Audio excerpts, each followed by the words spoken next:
राम राम जी। सभी भाई बहनों को राम राम। मैं हूं बाबा रामदास और आप देख रहे हैं बाबा की खरी खोटी और स्लो जिंदगी। मेरे साथ युवा पत्रकार, विश्लेषक, राजनीतिक विश्लेषक अनुपम भाई जुड़ रहे हैं, अनुपम कुमार सिंह। ये पत्रकारिता जगत में ये भी जेनजी हैं। अनुपम भाई, स्वागत है आपका। जी बहुत बहुत धन्यवाद। और जिन जी तो बांग्लादेश और नेपाल में हमने देख ही लिया है, और आजकल राहुल गांधी की डिक्शनरी में भी वो ट्वीट में जेन जी आने लगा था, लेकिन ये डीयू जी, वाले रिजल्ट के बाद अब पता नहीं वो जेन जी लिखेंगे कि नहीं।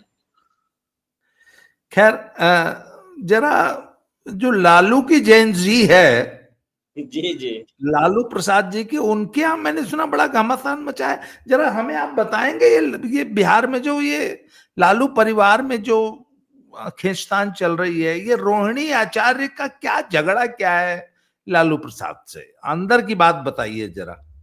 जी जी। देखिए, मैं लालू परिवार और उनके जो रिश्तेदारों का सर्कल है उसमें कुछ लोगों से कनेक्टेड हूँ। अब तो जानते ही हैं, नाम तो नहीं लिया जा सकता क्योंकि सूचनाएं वहीं से आती हैं। लेकिन जी जब तेज प्रताप यादव वाली बगावत हुई थी, उसी समय मेरी बात कुछ रिश्तेदारों से हुई थी। तो उनका ये कहना था कि वहां से ये निकल कर सामने आया था कि हरियाणा के अहिरवाल बेल्ट के कद्दावर नेता हैं। अब नाम आप भी जानते होंगे, भाजपा के नेता है, बहुत बड़े नेता हैं, मतलब और खानदानी नेता हैं।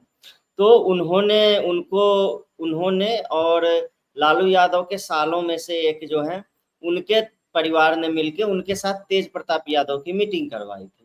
और फिर उन कद्दावर नेता ने तेज प्रताप यादव की भाजपा में जो है सो कि कुछ लोगों से बैठक कराई, और भाजपा ने इनको कहा, तेज प्रताप यादव भाजपा में शामिल भी होना चाहते थे। लेकिन बीजेपी की यह रणनीति रही है कि आप शामिल होने पर क्या होता है कि असर कम हो जाता है, टैग लग जाता है कि अरे ये तो भाजपा ही था, ये तो संघी था, इसीलिए इसने परिवार को तोड़ दिया, कुछ भी ऐसा। तो एकनाथ शिंदे वाले में भाजपा ने क्या फॉर्मूला निकाला था कि पार्टी ही तोड़ दी थी शिवसेना को। शरद पवार वाले में क्या फॉर्मूला निकाला कि पार्टी ही उनकी तोड़ दी। तो हर जगह ऐसा ही किया पार्टी ने। तो तेज प्रताप यादव को ही जो बीजेपी के लोग हैं उन्होंने कह दिया कि नहीं नहीं, आप जो है सो कि आइए मत पार्टी में, आप अलग से जितना डेंट दे सकते हैं दीजिए, और उसमें हम आपका सहयोग करेंगे पूरा। और तेज प्रताप यादव पैन बिहार में तो डेंट शायद ना दे पाए, जो ग्राउंड पे सिचुएशन है उसी हिसाब से। कल अभिषेक तिवारी जी से भी मेरी बात हो रही थी, और तमाम जो ग्राउंड रिपोर्टर्स वहाँ जो कवर कर रहे हैं उन लोगों से भी। आप खुद भी वहाँ पे ग्राउंड से काफी एक्सटेंसिव कवरेज करके लौटे हैं। तो तेज प्रताप यादव का पैन बिहार वैसा कुछ नहीं है कि उनके नाम पे वोट बने बिगड़े पड़े। एक सेंटिमेंट टाइप का है, और खास करके वो जो लालू यादव के प्रभाव वाला इलाका है, जो छपरा सोनपुर और ये वाले जो इलाके हैं, हाजीपुर वगैरह, ये सब टाइप के, जो भी दियारा वाला इलाका है उधर का, वहां पे हो सकता है तेज प्रताप के नाम पे सेंटिमेंट्स हाई हो, और कुछ वोट अगर वो वहां पे चुनाव प्रचार करते हैं तो वो काट सकते हैं। अब आते हैं उसके बाद वाली परिस्थिति पर।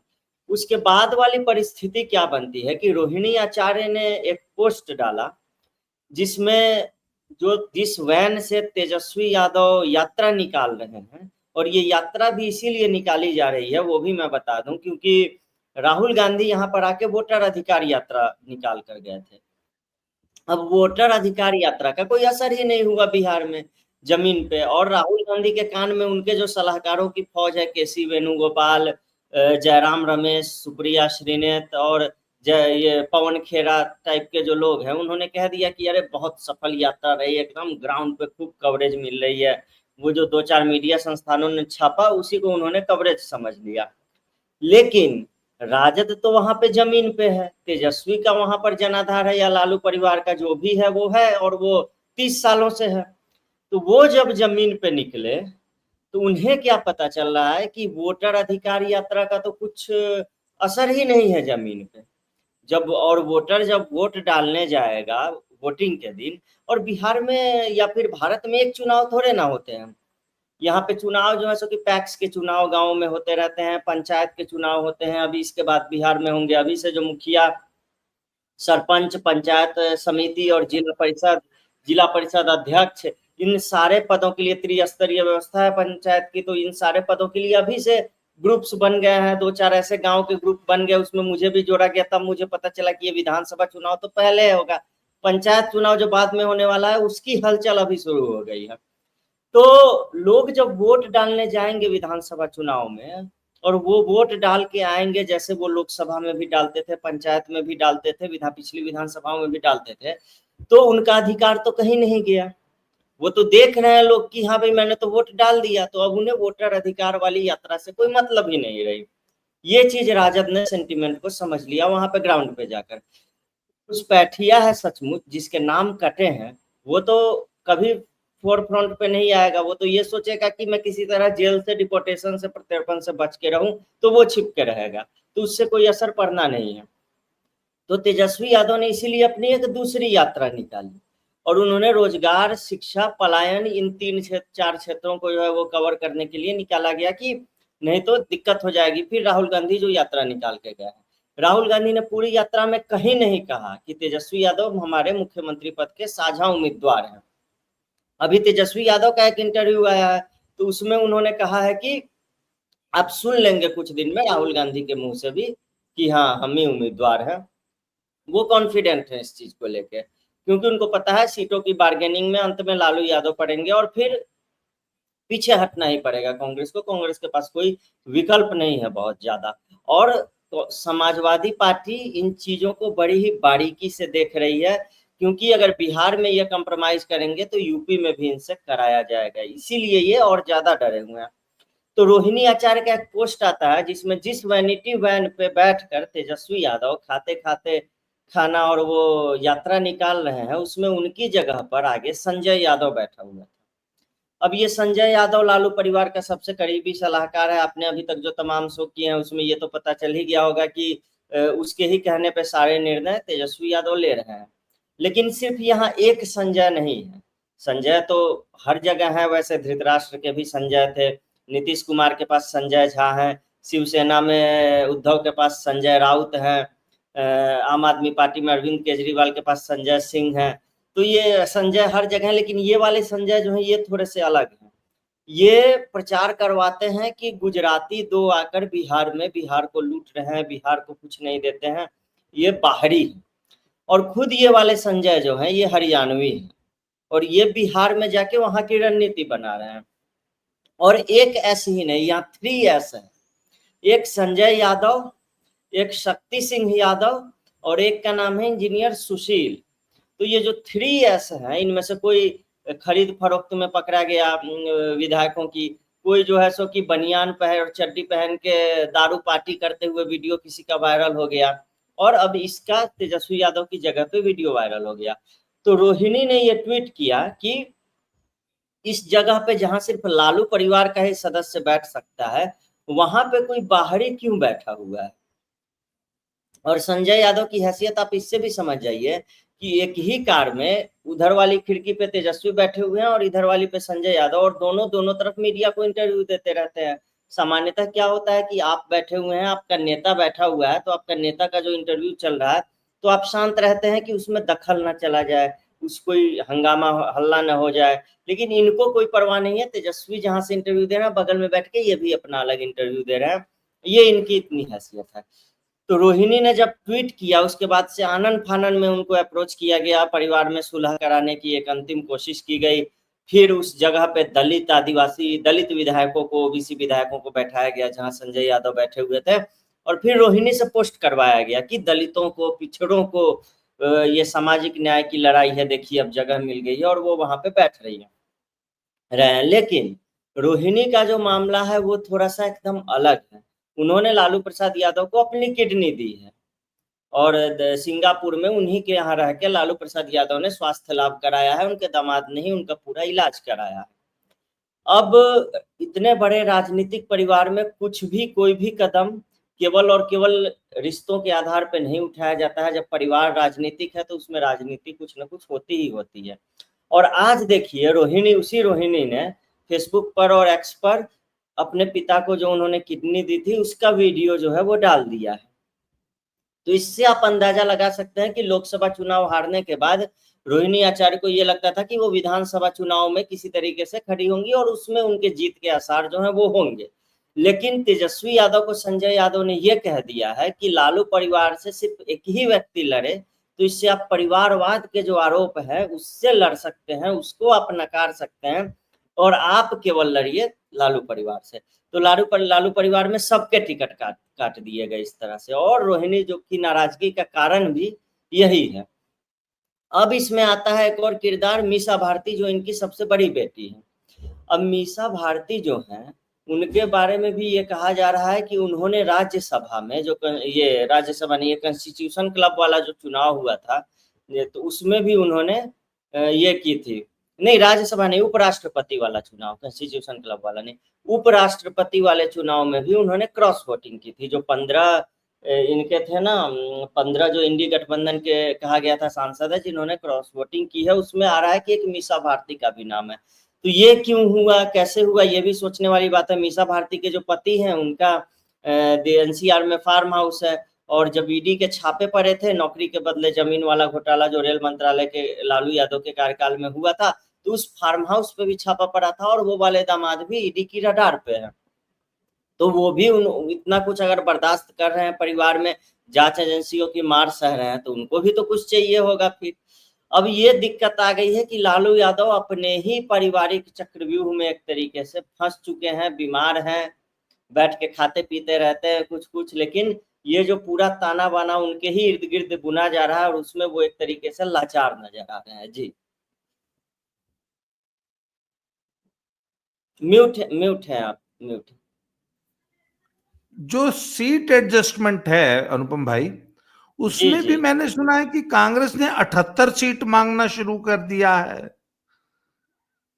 तो वहां पे कहां तक बात बनती दिख रही है आपको?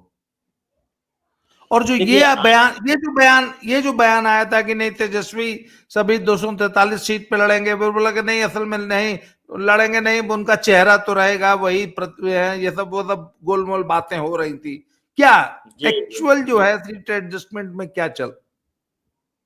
देखिए कांग्रेस शक्ति प्रदर्शन पे उतर आई है। आजादी के बाद से लेकर अब तक कभी भी कांग्रेस की राष्ट्रीय कार्यकारिणी की बैठक पटना में नहीं हुई है। आजादी के बाद से लेकर अब तक जो कांग्रेस का पटना में मुख्यालय है, उसको सदाकत आश्रम के नाम से जाना जाता है, और वो स्वतंत्रता के पहले वाली जो भी लड़ाई थी या जो भी थी, तो उस समय के कांग्रेसियों के लिए बहुत ही पवित्र स्थान रहा है। तो सदाकत आश्रम जो है, वहां पर आज तक कांग्रेस ने आजादी के बाद से कार्यकारिणी की कोई बैठक नहीं की। ये बिहार को तवज्जो देते हैं, उनकी नजर में बिहार का ये सम्मान है। अब अचानक से आज पहली बार कांग्रेस ने घोषणा कर दी है कि हमारी सीडब्ल्यूसी की जो उनकी वर्किंग कमेटी है, राष्ट्रीय कार्यकारिणी है, उसकी बैठक जो है वो आपको होगी पटना में। तो आपने 70 सालों से 75 सालों से आपको ये याद आया नहीं, और अचानक से आपने पटना में बैठक रख लिया, और उसमें सोनिया गांधी भी पहुंचेंगी और मल्लिकार्जुन खड़गे भी पहुंचेंगे। तो स्पष्ट है कि सारे नेता पहुंचेंगे। जब ये दोनों पहुंच रहे हैं तो राहुल गांधी भी आएंगे, तो गांधी परिवार पूरा मौजूद रहेगा।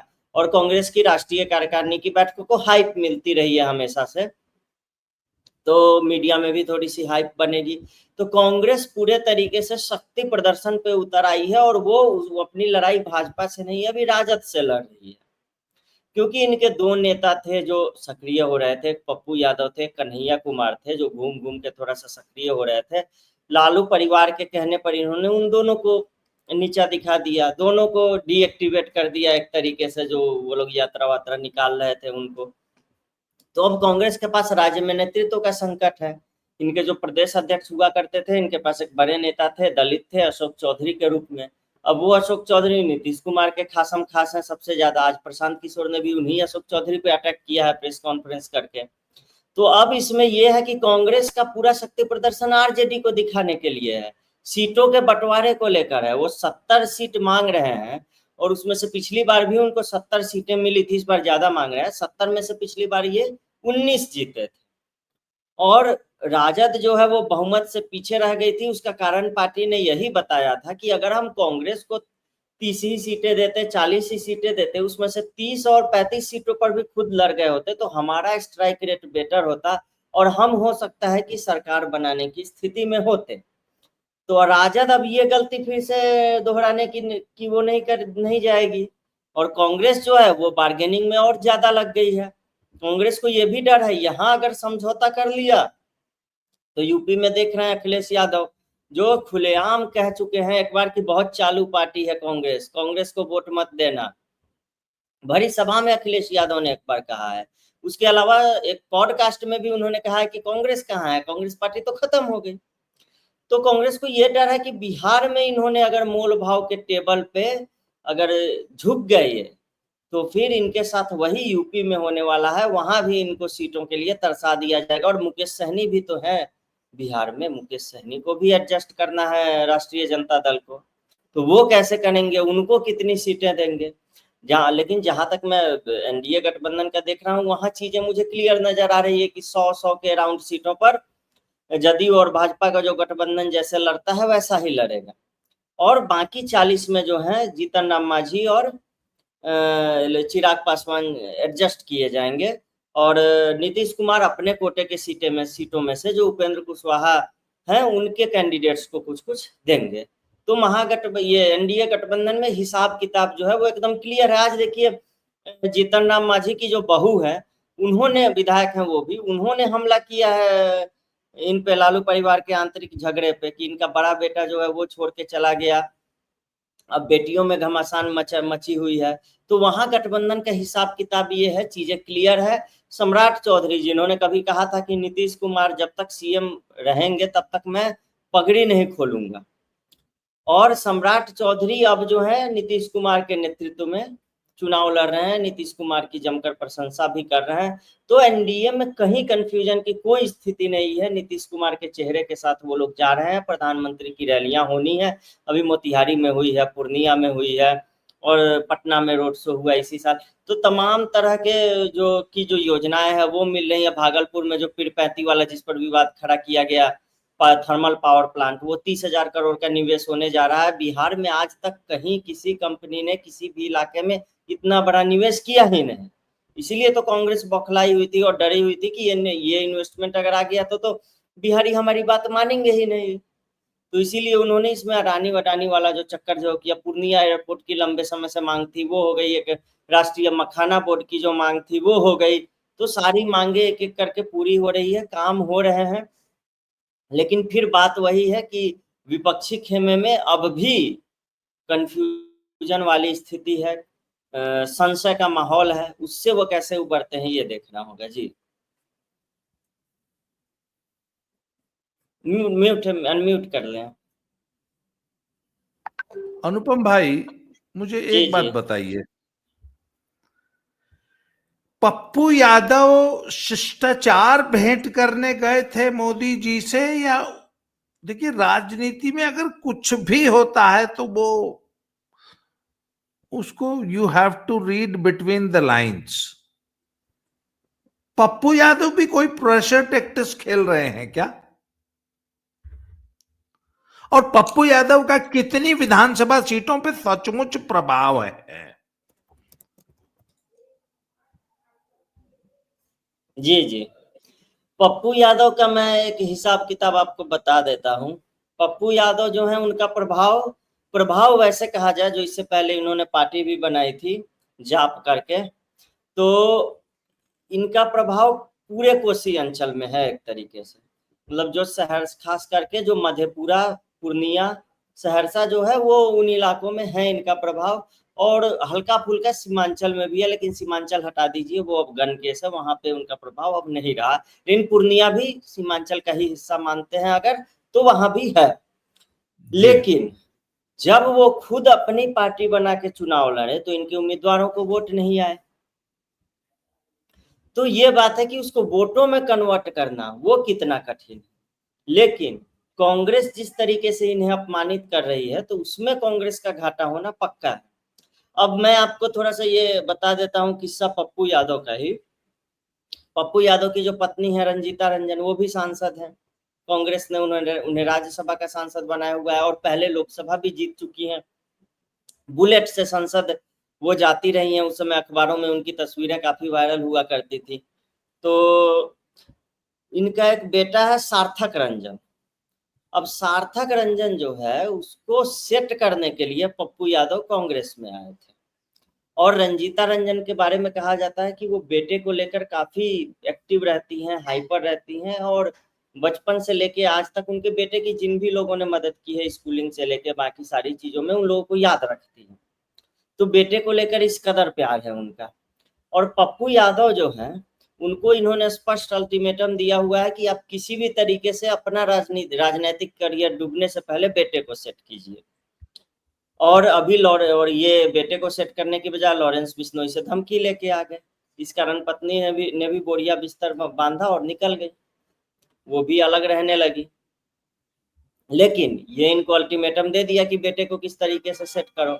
तो आप ध्यान दीजिएगा, जब ये कांग्रेस में अपनी पार्टी का विलय कर रहे थे, उस समय पप्पू यादव का बेटा भी था मंच पर, सार्थक भी। और उस सभा में पप्पू यादव जिंदाबाद के नारे लगे थे। फिर कांग्रेस के जो नेता थे वहां पे उन्होंने रोक दिया था मंच से कि यहाँ पप्पू यादव जिंदाबाद वगैरह ये सब का नारा नहीं लगेगा। यहाँ से वही कहने का मतलब ये था कि राजमाता जिंदाबाद, शहजादा जिंदाबाद, इसी तरीके के नारे जो है वो लगेंगे। तभी पप्पू यादव को समझ जाना चाहिए था। तो उन्होंने अपने बेटे से कांग्रेस नेताओं के पाँव वाँव भी छुआए थे, सब कुछ करवाए थे, लेकिन कहीं से कोई आसार नहीं दिख रहा है कि इनको, इनके बेटे को कांग्रेस टिकट देगी, जब इनको ही नहीं दिया लोकसभा का पार्टी के उनका उम्मीदवार होते हुए। लेकिन इनकी मजबूरी है, इन्होंने फिर कांग्रेस का झंडा थाम लिया जितने निर्दलीय जीतने के बाद। ये भी कहाँ जाएंगे। तो अब पप्पू यादव अपने बेटे के करियर को सेट करने के लिए इधर उधर से लतिया के भगाए जा रहे हैं। राहुल गांधी ने नहीं चढ़ने दिया उन्हें वैन में, इनको और कन्हैया कुमार को कहीं भी यात्रा में, तेजस्वी की यात्रा में तो खैर इनकी कोई वैल्यू ही नहीं है। और ये पार्टी का कांग्रेस में विलय करने से पहले सबसे पहले लालू यादव, और ठीक पहले लालू यादव और तेजस्वी से ही मिले थे। वहां इनको आश्वासन मिला कि ठीक है जाइए आप विलय कीजिए, हम लोग आप साथ हैं। जब इन्होंने विलय कर दिया तो वो आउट ऑफ रीच हो गए, नॉट रीचेबल हो गए। यहाँ तक कि तेजस्वी यादव ने ये तक कह दिया इनके संसदीय क्षेत्र में कि हमें वोट नहीं देना है, मत दो, भाजपा को दे दो, लेकिन पप्पू यादव को मत देना लोकसभा चुनाव में, यहाँ तक तेजस्वी ने कह दिया था। तो अब पप्पू यादव को हर जगह से जब लतिया के भगाए गए हैं, तो उनको सम्मान मिला है नरेंद्र मोदी के मंच पे पूर्णिया में। न केवल उनको, उनसे वहां पे प्रधानमंत्री ने बातचीत की, काफी खुशनुमा माहौल में बात की, बल्कि उनको बोलने का मौका भी दिया, सब कुछ जानते हुए भी कि इनका पूरा धंधा ही रोज मोदी को गाली देकर चलता है। और वहां से उन्होंने नीतीश कुमार को ईमानदार मुख्यमंत्री घोषित कर दिया और प्रधानमंत्री को भी धन्यवाद दिया कि पूर्णिया के लिए आपने जो जो वादे किए थे वो सब आपने पूरे कर दिए। तो अब कुछ दिनों पहले का एक और वीडियो है जिसमें किसी कार्यक्रम में रविशंकर प्रसाद मिल गए पप्पू यादव को, तो उन्होंने पैर छू के प्रणाम किया रविशंकर प्रसाद का, तो उन्होंने भी पीठ थपथपाई उनकी, फिर अपना वो निकल गए कुछ हल्की फुल्की बातचीत के बाद।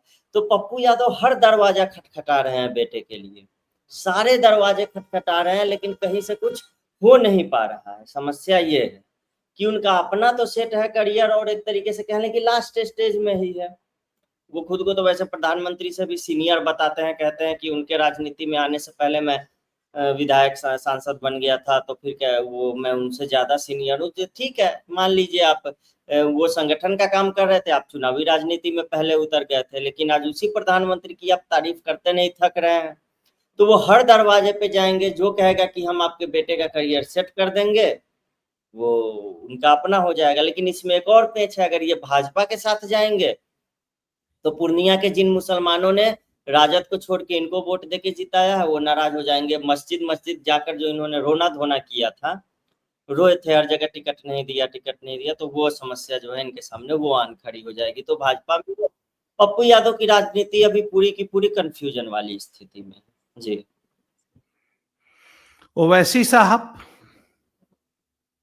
ओवैसी को मैं जी सीमांचल और मिथिला के अलावा और कहीं वोट काटते हुए नहीं देख रहा हूँ। अगर ओवैसी पूरी ताकत के साथ उतरते हैं, पिछली बार भी इनके 5-6 विधायक जो है वो जीते थे, वो अलग बात है कि बाद में वो सारे के सारे ने पार्टी छोड़ दी थी उन सब ने। तो इस बार इनके ओवैसी के सामने सिर्फ ये चुनौती नहीं है कि विधायक इनके जीते, इनके पास चुनौती ये भी है कि उसके बाद विधायकों को अपने पाले में रखें। तो असदुद्दीन आपको दरभंगा और मधुबनी वाला जो एरिया है, जो प्राइम मिथिला एरिया है, तो दरभंगा और मधुबनी में अगर किसी नेता की रैली में सबसे ज्यादा भीड़ जुटती है, वैसे तो पूरे देश में प्रधानमंत्री की रैली में सबसे ज्यादा भीड़ जुटती है, लेकिन उनके बाद की बात मैं कर रहा हूँ, तो वो असदुद्दीन ओवैसी की रैली में जुटती है, जो कि हैदराबाद से आता है, दक्षिण भारत का है, जिसका ये उत्तर भारत से कोई वो नाता रिश्ता नहीं है। तो सीमांचल में असदुद्दीन ओवैसी अब भी मजबूत हैं और उनके विधायक जीत सकते हैं। और खास करके मतलब 20-22 ऐसी सीटें हैं जहां पे वो अगर वोट काट लें, मतलब 30 मान के चलिए, 25 से 30 सीटों पर वो आराम से कांग्रेस और राजद गठबंधन का खेल खराब कर सकते हैं। और एआईएमआईएम का कैडर है बिहार में अब भी। मैं जिस जिले से आता हूँ पूर्वी चंपारण में, वहां भी एक नेता है राणा रंजीत सिंह। उनके पिताजी जो हैं सीताराम सिंह, वो भी बहुत बार सांसद, बहुत बार नहीं, एक बार सांसद रहे हैं, उससे पहले बहुत बार मंत्री रहे हैं और कद्दावर नेता रहे हैं शिवहर और चंपारण एरिया के आरजेडी के। उनके बेटे हैं राणा रंजीत सिंह, जिन्होंने लोकसभा चुनाव एआईएमआईएम के टिकट पे लड़ा था, ओवैसी के टिकट पे लड़ा था, और खुद ओवैसी आए थे उनके लिए चुनाव प्रचार करने। तो उन्होंने वो इस्लामी कैप और टीका दोनों लगाकर चुनाव लड़ा था। वो अलग बात है कि वो हार गए, तो विधानसभा में वो फिर से खड़े होंगे। तो वैसे कि ऐसे हिंदू कैंडिडेट्स भी हैं, मुस्लिम कैंडिडेट्स भी हैं, तो जहाँ पे वो मुस्लिम कैंडिडेट देते हैं वहाँ मुसलमानों का उनको भरपूर समर्थन मिलता है। तो सीमांचल में तो वो एक तरीके से खास करके किशनगंज वगैरह ये सब वाले एरिया में तो वो मजबूत है ही, मजहब के नाम पे बहुत मजबूत है। और वहाँ महागठबंधन का खेल वो बिल्कुल खराब करेंगे, कई सीटों पर करेंगे। अच्छा, जी पिछली बार चिराग ने बहुत डैमेज किया था जदयू को। 32 सीटें टोटल, जिसमें से 25 राजद जीती थी, 6 या 7 सीट शायद कांग्रेस जीती थी, मुझे जहां तक याद है आंकड़ा। जी जी। इस बार आपको लगता है कि राजद अपना पिछली टैली 75 सीट वाली मेंटेन कर पाएगी? अभी तक आपको क्या आकलन है आपका? क्योंकि इस बार चिराग तो एनडीए को प्लस करने जा रहे हैं, कम से कम 6 से 8% वोट। देखिए, जो मतलब वो जो 6% वोट रहा है, 5-6% वोट, वो रामविलास पासवान के जमाने से बिहार में क्लियर रहा है। वो जो सपा का चुनाव चिन्ह हुआ करता था उस समय, झोपड़ी छाप, तो हर एक जो पासवान समाज है, पासी जिनको यूपी में बोलते हैं, तो पासवान समाज के परिवार के हर घर में एक ही होता था कि हमें झोपड़ी छाप को वोट देना है। उनको लोजपा वोजपा कुछ नहीं पता था, वो रामविलास पासवान का चेहरा देखते थे, झोपड़ी छाप देखते थे और वोट दबाते थे। तो इनके पिता का बनाया हुआ वो वोट बैंक अब भी इनके साथ है, इसमें कोई कमी नहीं है। उल्टा ये जो जातिगत समीकरण साधते हैं दूसरे उम्मीदवारों को उतार के दूसरी जाति के, तो वो एड ऑन ही हो जाते हैं और इससे फायदा ही होता है इनका। तो चिराग पासवान इस बार एनडीए को प्लस करने जा रहे हैं और बहुत अच्छे तरीके से प्लस करने जा रहे हैं। उनकी अपनी कुछ महत्वाकांक्षाएं हैं, जिस कारण केंद्रीय मंत्री का पद दिए जाने के बावजूद वो बार बार कहते हैं कि मैं विधानसभा का चुनाव लड़ूंगा, मुझे बिहार में राजनीति करनी है। हालांकि ट्रैक रिकॉर्ड उनका भी बहुत खास नहीं है कि ये मंत्रालय मिला तो एक साल में उन्होंने या उससे मतलब क्या किया है बिहार के लिए अपने मंत्रालय के तहत, किन योजनाओं का लाभ दिलाया है, कहीं कुछ ऐसा बड़ा हुआ हो, तो ऐसा कुछ होता हुआ नहीं दिखता है। फिर भी चिराग का अपना एक वोटर बेस है। लोकसभा में आप उनका परफॉर्मेंस देखिए, उनके जो बहनोई हैं वो भी जीत गए, शांभवी को खड़ा कराया उनकी पार्टी से, वो भी जीत गए। तो उसी तरीके से विधानसभा में भी चिराग पासवान का जो परफॉर्मेंस है वो अच्छा रहेगा। एक दिक्कत है बस, वो थोड़े महत्वाकांक्षी है, तो कभी कभी कुछ कुछ बोल देते हैं। जैसे उन्होंने भी बोल दिया था कि हम सभी सीटों पर चुनाव लड़ेंगे, लेकिन बाद में सफाई देते हुए कहा था कि समझिए एनडीए का जो भी उम्मीदवार है तो चिराग पासवान ही है। तो युवा नेताओं में तेजस्वी से तो उनको बेहतर मानते ही हैं लोग। और चिराग पासवान अभी तो उनका एक भी विधायक नहीं है, ये तो सही बात है कि ये भी है। लेकिन जदयू को पिछली बार जितना डैमेज उन्होंने किया था 120-30 सीटों पर, उन्होंने 135 सीटों पर लगभग जदयू को, और मतलब बहुत अच्छे तरीके से उन्होंने 100+ सीटों पर डैमेज किया था जदयू को अपने उम्मीदवार खड़ा कर करके। तो इस बार वो पूरा का पूरा भाजपा और जदयू के साथ है, तो इसमें कोई संशय ही नहीं है। वो पासवान वोट 5-6% रामविलास पासवान के जमाने से वो जिधर लोजपा जाती है उधर जाता ही जाता है। जी नहीं, पर मेरा सवाल है कि वो अब की बार तेजस्वी को कितना डैमेज होने जा रहा है इस वजह से, जो पिछली बार 25 सीट का एक तरह से मुफ्त की मिल गई थी।